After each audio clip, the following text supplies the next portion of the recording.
कभी नक्सल के लिए कुख्यात रहा बस्तर आज छत्तीसगढ़ ही नहीं बल्कि पूरे देश के लिए एक उम्मीद है। असीम संभावनाएं और अपार क्षमताएं समेटे इस इलाके में हुए विकास ने नक्सलियों की कमर तोड़ दी है और दुनिया के नक्शे पर यह इलाका पर्यटन क्षेत्र के रूप में विकसित हुआ है, जिसका श्रेय जाता है छत्तीसगढ़ के मुख्यमंत्री भूपेश बघेल को। गांव-गांव तक बिछे सड़कों की जाल ने इस इलाके की बदहाली दूर की है। हम लोग नाला में एक पेड़ काटते थे, पेड़ काट के पेड़ के ऊपर से जो बाइक है उसको बो के ले जाते थे, ऐसा हमारा तकलीफ था।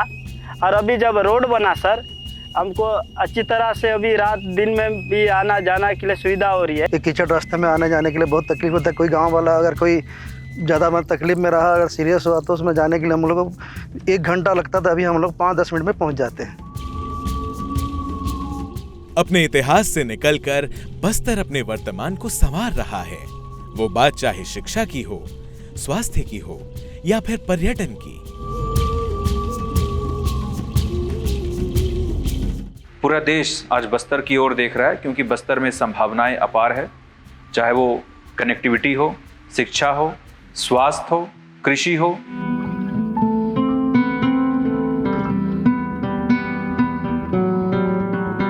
कभी अपने पिछड़ेपन और नक्सली खतरे की वजह से बस्तर के लोग धान की खेती तक सीमित थे, लेकिन भूपेश बघेल सरकार ने बस्तर में संभावनाओं के जो द्वार खोले हैं उसमें खेती भी बदली है और अब अपने उन्नत स्वरूप में दुनिया के सामने है।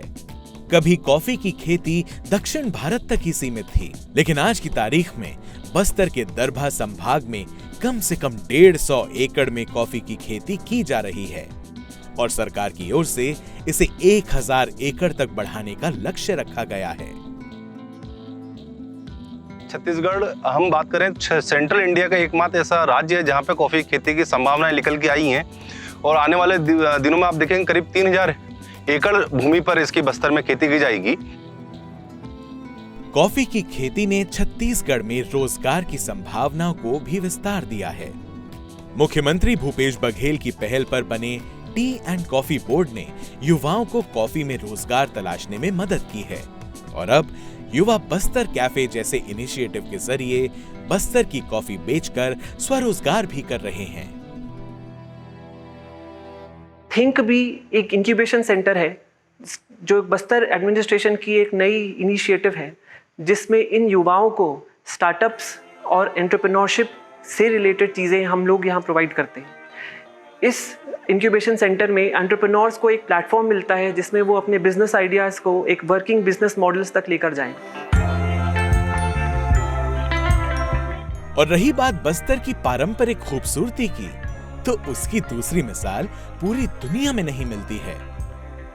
खूबसूरत जंगलों और आदिवासी संस्कृति में रंगे बस्तर को छत्तीसगढ़ की सांस्कृतिक राजधानी का दर्जा हासिल है।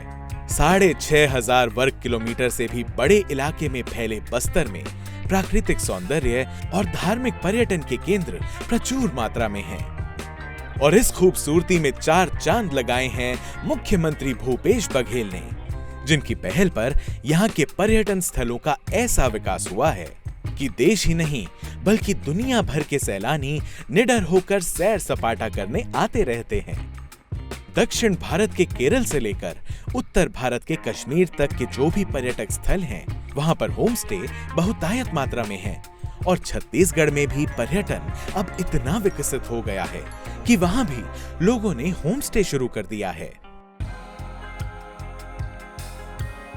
होम स्टे से सबसे बड़ा जो फायदा है कि यहाँ का कल्चर ज़्यादा बचेगा, क्योंकि लोग कल्चर को ही देखने आते हैं। यहाँ के फेस्टिवल्स हैं, यहाँ के मार्केट्स हैं और यहाँ की जो सुंदरता है उसको देखने के लिए आते हैं। तो होम स्टे में रुक के वो स्थानीय जो व्यंजन हैं, जो उनके खान पान हैं, उनके जो रीति रिवाज हैं, उनकी जो दैनिक रोज़मर्रा की ज़िंदगी है, उसको बहुत पास से ये देख पाते हैं।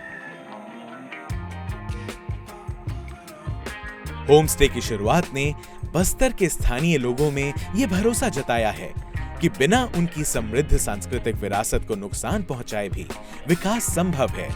और भूपेश बघेल सरकार की भी यही कोशिश रही है कि बस्तर में विकास की हर परियोजना को स्थानीय आदिवासियों की सभ्यता, संस्कृति, उनके रीति रिवाजों, उनकी परंपराओं और उनके खाने के साथ ऐसे घुल मिलकर बनाया जाए कि स्थानीय लोग खुद इन विकास परियोजनाओं में बढ़ चढ़कर शामिल हों। और होम स्टे जैसा इनिशिएटिव उसी का परिणाम है।